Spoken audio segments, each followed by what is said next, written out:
And we are live. If you already know who it is, my name is Mike Kyle, aka the Fantasy Vulture. I have over a decade worth of fantasy football experience and have continuously competed for fantasy championships over the course of the past 6 seasons. Let's make it 7 in 2020. But enough of me.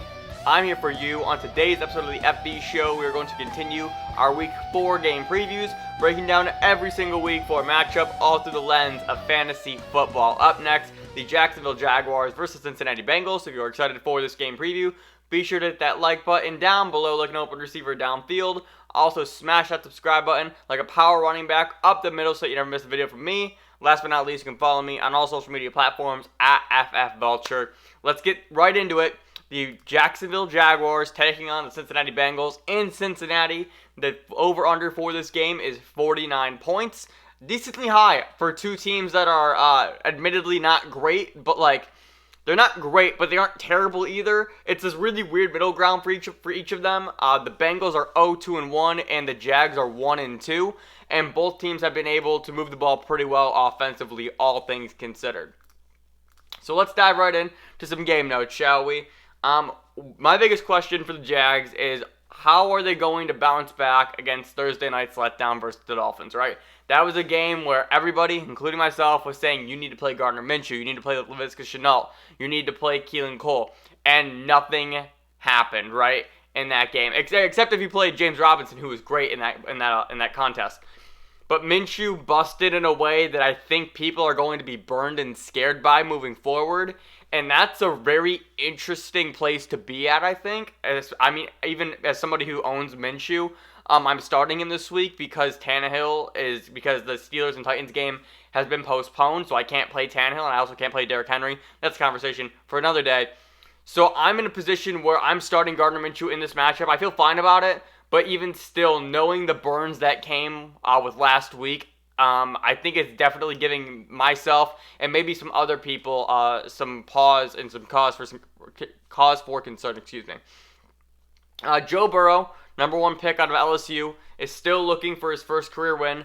The things that make me feel good about Joe Burrow are just the fact that he just looks really solid as a rookie, right? The mistakes are limited. He's obviously going to have some moments there, but he looks like he belongs, and he's been playing really well. They've been letting him throw the ball a shit ton, and just getting that experience, again, I've talked about it too, is he comes in to a team with so many offensive weapons, and that's only going to help further his growth and make it even more quick than it normally would be for a rookie quarterback, right? So I'll talk about Joe Burrow in just a moment. Let's see, as far as injuries go, DJ Chark was limited in practice all week so far with that chest injury. I expect him to play this week, but he is questionable, and there are no injuries to note for the Bengals. So with that being said, let's move right into some start-sit questions for this game. For the Jags, you're playing James Robinson. James Robinson, if there's one thing that I've gotten definitively wrong so far this year, it's James Robinson. I've talked about this a few times already. When Fournette was cut and there was hype about Divine Ozigbo and James Robinson, I was just like, why? I'm staying as far away as possible even from both of these guys, and James Robinson quickly shut me up and proved how wrong I was. He's looked really solid, not only on the ground, but he's also very involved in the passing game as well. And the Bengals are giving up 26 fantasy points to the running back position, which is 29th in the league this season. So please start James Robinson. You have no reason not to. Again, Gardner Minshew, the bounce back. The Bengals have actually been surprisingly pretty good against the quarterback this season. But I think the question has to become, are they good against quarterbacks, or have they just played really bad ones, right? So far the Bengals have played Tyrod, they've played Baker, and they've played Carson Wentz, and just having those three, and we know what those guys are for fantasy purposes right now. It's definitely not a great string of. It's not a great string of quarterbacks to be up against, just in terms of if you look at what they've done so far throughout the season compared to, 80% of other quarterbacks throughout the league.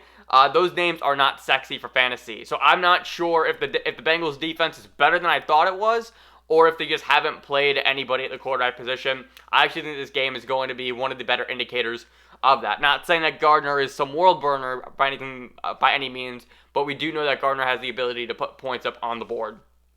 I'm fine playing DJ Chark if he's active. I might even be in that position just due to some of the COVID stuff. Chark might be a guy who I just had to slot in as my wide receiver too, and I'm perfectly okay with that in this matchup. Let's see. I think that's all I have for the Jags. The Jags are always pretty cut and dry for me. Minshew, if you got him, he's like a pretty fine start. James Robinson's now an auto start at this point. And then Chark, if you have to. I know Chark hasn't played particularly well this season, but I do think it is going to get better. And if you have Keelan Cole in this matchup as well, again, in a different league, I might have played Keelan Cole because of COVID stuff. So Keelan Cole's a guy who has done it twice, has done it 2 out of 3 games, and I think that there is room for him to go back up to that, 50 to 70 yard, range, and then always the potential for a touchdown as well. So Keelan Cole's never going to be a sexy start, but if you have to play him, he has a fine floor, I feel like, week in and week out. But now, let's talk about the Cincinnati Bengals. Guys, Joe Burrow is here. He's had 20-plus fantasy points in 2 out of 3 games, and the Jags are giving up 21.9 points to quarterbacks this season. I love Joe Burrow. I unfortunately missed out on him on the waiver wire, and that's simply just because, again, I have Tannehill and I have Minshew, and I'm still not ready to cut bait with Minshew all the way, and even though I hate rostering 2 quarterbacks, I'd rather have Tannehill for the long run.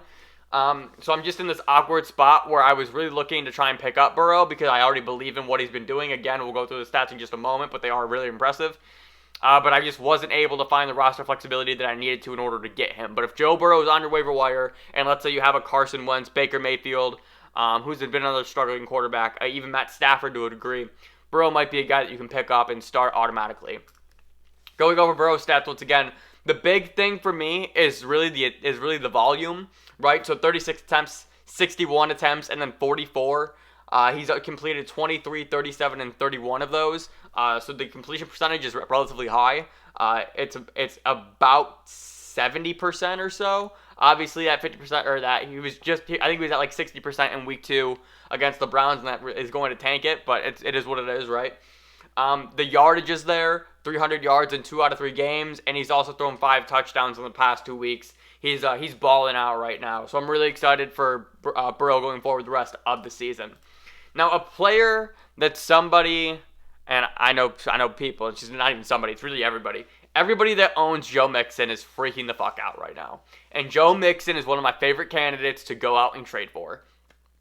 Joe Mixon has not done anything for fantasy for you this week. For this season, excuse me. I want to go through the numbers real quick.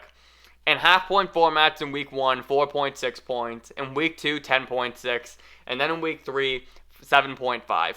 These are numbers that you drafted from a guy in that late in the back of the first, early second. He was supposed to be your running back 1 or 2 who you had confidence starting in and week out. However, because of the offensive line issues, it has been anything but great. According to Football Outsiders, the Bengals' offensive line is currently ranked 30th, and obviously there are 32 NFL teams, so you can do the math on how good or bad that is. But Joe Mixon is 6th in the NFL in rushing attempts right now. He is getting the ball, and despite that, he is actually only playing on about 55% of snaps. Week 1, it was 56%. Week 2, it was 51%. And then in week 3, this past week against the Eagles, it was 71%. So he's still only seeing, and it's mainly just because of like third downs and stuff as well with Gio Bernard, and they are really trying to get Bernard involved in the pass game. But Joe Mixon has such a safe floor week in and week out, just in terms of volume. I'm not going to talk about fantasy production. I'm just strictly talking about volume. And if you've listened to the show for long, I've talked about this all off season long as well.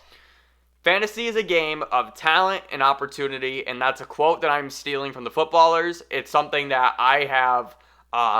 It's something that I use in every single draft strategy. It's something I do in every single waiver wire ad and every single trade.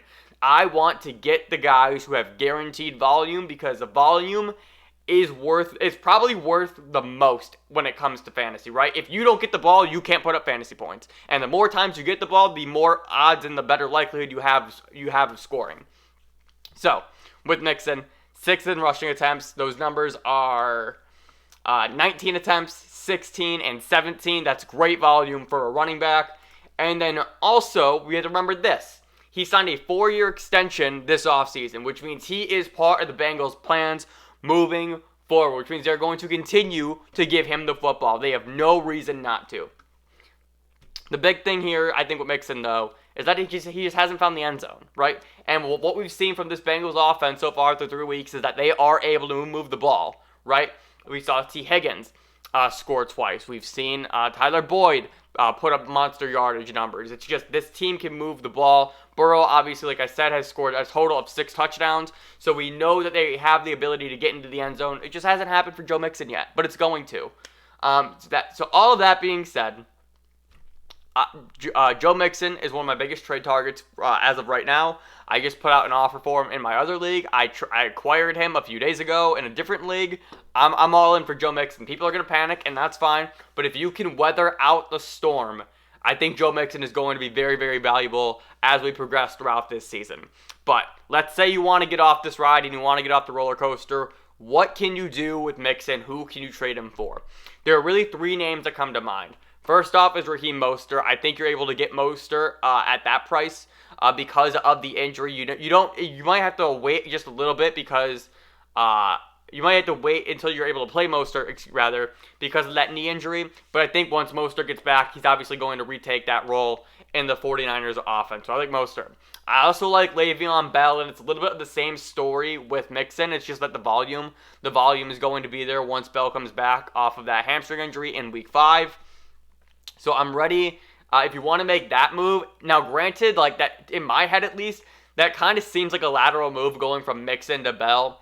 But I think Bell is a little bit more viable in the pass game compared to Mixon. And, I don't think Bell's going to come off the field nearly as much. I still expect Le'Veon Bell to see anywhere between 65 and 75% of the snaps every single week. So I like Bell for that reason. But then also Darrell Henderson. I think Darrell Henderson is a really interesting trade target if you're going to look to sell Joe Mixon.